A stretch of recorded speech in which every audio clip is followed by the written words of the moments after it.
Hey everybody, what is going on? I hope you guys are all doing well, and welcome to another tutorial video. In this video, I'll be explaining to you guys how you can flip an image in Canva, so let's get right into it. Firstly, what I'm going to do, of course, is drag a picture and an image into Canva and edit that itself. I'll just use this picture of a duck. Now, you can add whatever you want, either by dragging it into Canva itself or uploading it manually by the button in the upload section.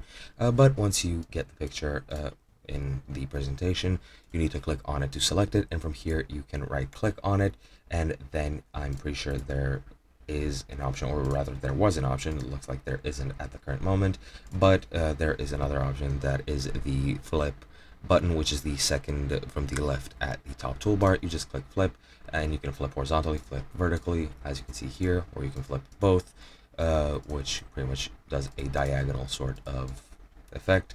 But yeah, you can do it however you want, and that's pretty much all it takes to flip a picture in Canva.